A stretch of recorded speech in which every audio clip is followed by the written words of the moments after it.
Hello, welcome to the next shelf of my celebrating 3 years in BookTube. Clear out, clean out, everything. Here we go, shelf 3. This is going to be quite straightforward, and there's a reason for that. Almost every book on the shelf is going to be P G Wodehouse, who is one of my favourite writers.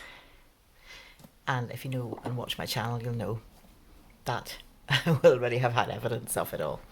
Anyway, there will be some at the start that will be different. The Winter of Our Discontent by Susan Manushart. This is about a journalist and a mum of teenage kids who decides to go without having the internet connection for a year and see what happens. And that's the story in the book. Worth reading, interesting, makes you think about our use of the internet, and for example, whether if now that the kids that are teenager have their own mobile phones, if that actually makes you more anxious as a parent, that you're expecting lots more interaction, and if you don't hear from them you maybe worry more, whereas in the past you would have assumed everything was okay. Interesting questions. The Winter of Our Disconnect.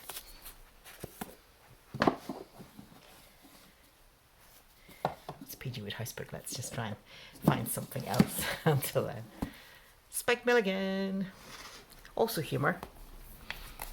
Big hats in this case. And a celebration, lots of pictures. As you'd imagine, little bits of scripts. Photographs of him performing. If you're a Spike Milligan fan, you'll want this.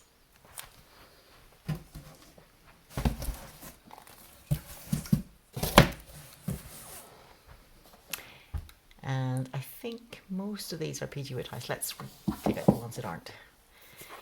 The Enchanted April.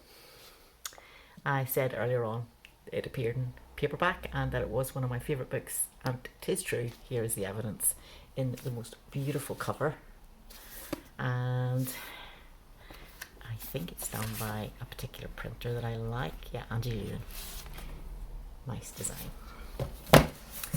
We also have an A.A. Gill who is writing about food reviews, A.A. Gill Table Talk.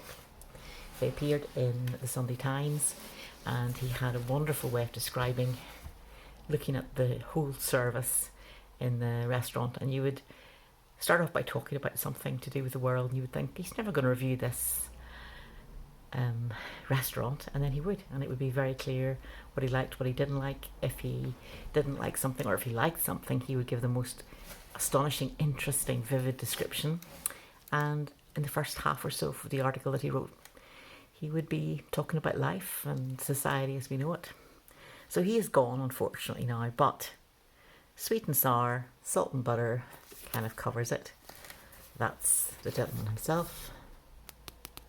And he's one of these people, if you hear him interviewed, he's worth hearing because he does not hold back on what he thinks. Another humorous, witty one, No Bed for Bacon.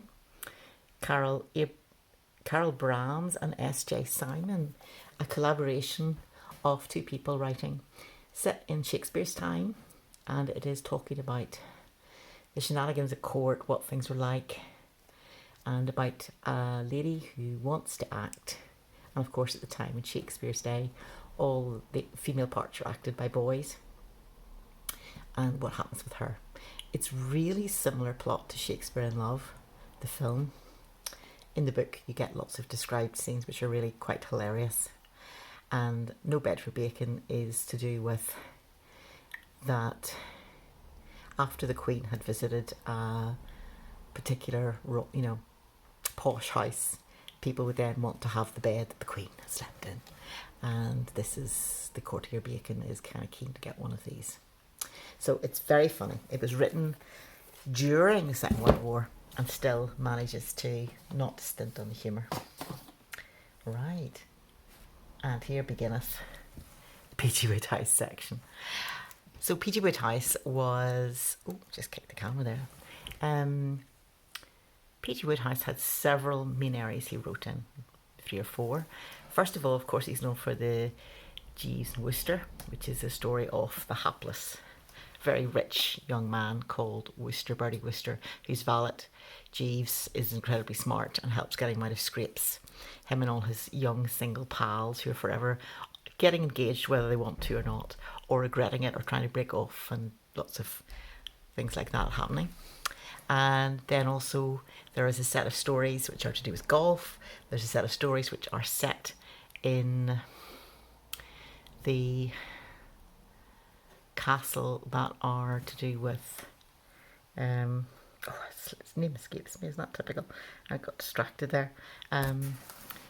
Blandings Castle, and there's an earl there who dotes on the countess, empress of Blandings, who is actually a prize pig, believe it or not. So there's that as well. And then he has the series of stories, High Tales, that are told as well. And I think maybe we should just start in. Plus, of course, he wrote lots of stories about boys' boarding schools whenever he had fairly recently come from that himself. So the titles themselves are quite fun.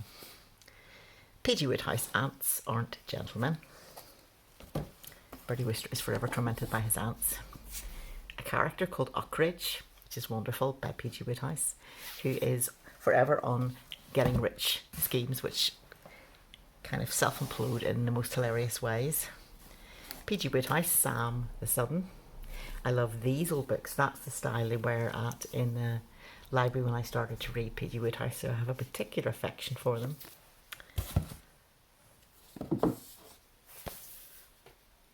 P G Wodehouse Miscellany, a little tiny book, and he wrote about 90 books, and therefore it can be a bit intimidating to say, oh, where do I start? And then you get little books like this, which will be a little introduction.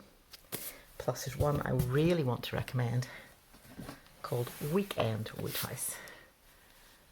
So the idea being that you've got a weekend, you want to dip and dive in, you get little bits of stories. And some of the stories are Mr. Mulliner, who has always got relatives doing interesting and unusual things.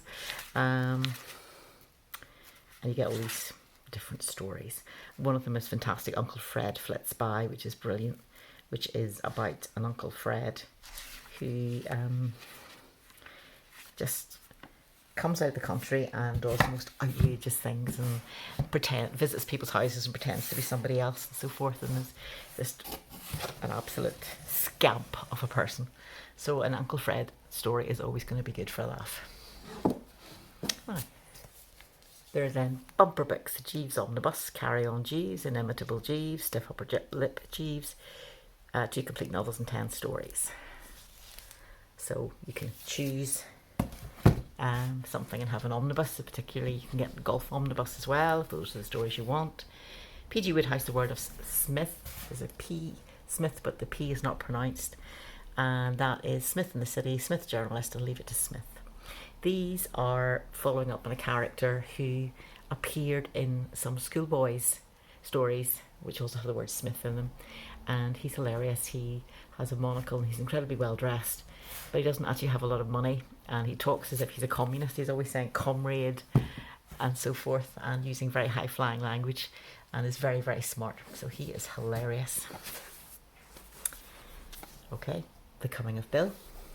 Now, these series have reissued all the books, but I don't like the covers. I really do not like the pictures. You'll see a few more.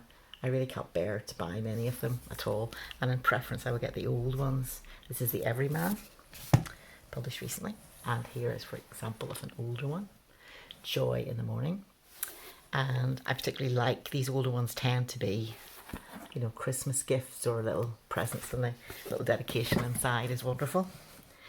There was a time when you could have relied on getting for Christmas the latest P G Wodehouse and or the latest Angela Christie, a different one each year. What a lovely way to spend Christmas. Okay, and we're back to the horrendous covers. Have a look at that. Now, don't you feel you know people who could draw better than that? I'm sure you do. That's Jeeves and the Offing. So all the Jeeves books. Same one, Jeeves and the Offing in paperback, which is a lot more pleasant. I mean, cover-wise, you have to choose between the two. Which would you have? Yeah, why did they pick this illustrator, whoever they are. And these are in the Penguin orange classic kind of style. Carry on, Jeeves.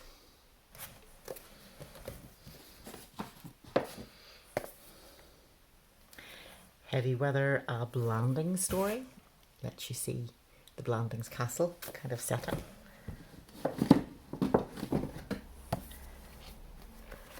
Laughing Gas, one of his stories set in America, which I think are less quite successful, but that's just me. I think he really knew the English world. Hot Water, The Inimitable Jeeves. Here's one of the early school days. Mike and Smith. That's the start of the Smith stories. And Quick Service. Now an older one coming up, which I think I got recently.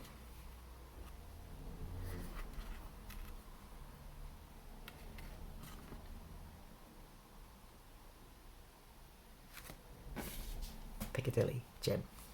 Lovely. Uncle Dynamite. Now a book that's not going to, look at the spine, it's not going to be forever. Full Moon, totally different sense of illustrations. And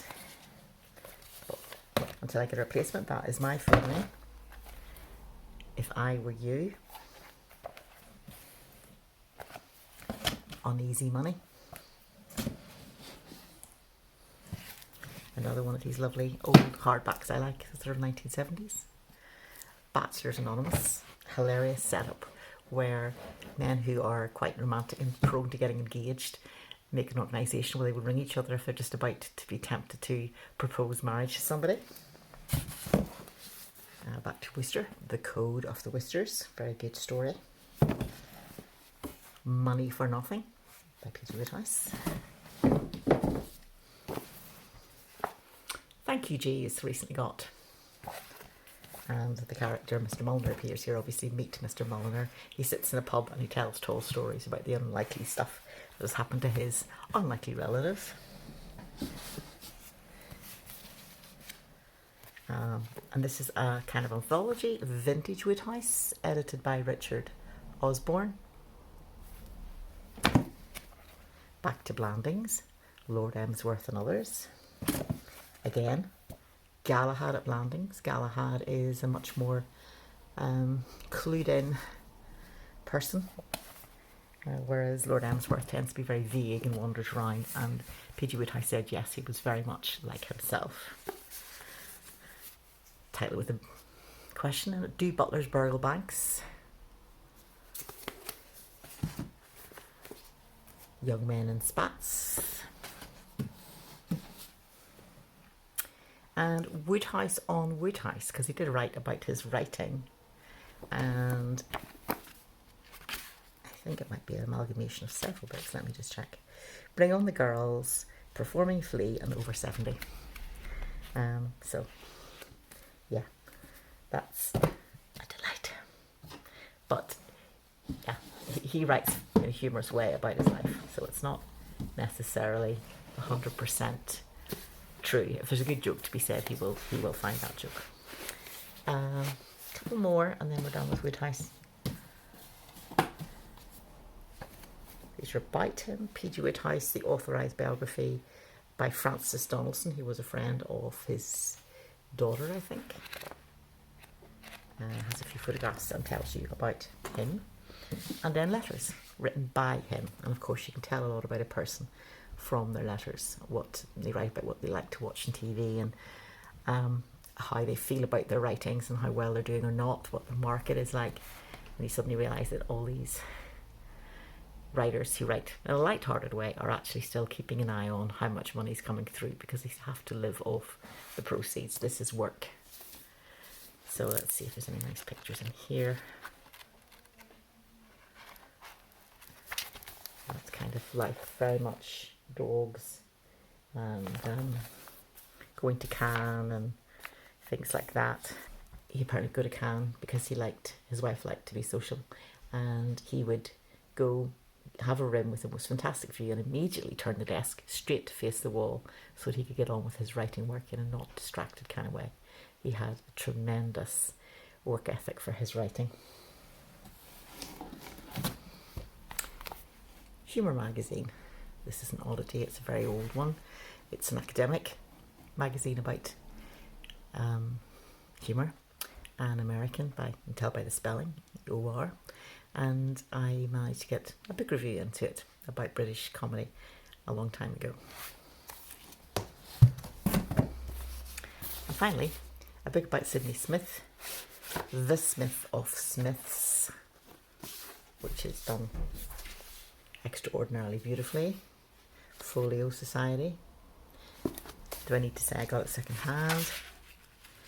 So he is not so well known character, but we came across him a few shelf, maybe the previous shelf, yes, it would have been. And he was a real wit, and yet somebody important in society as well, all while being a country pastor, minister.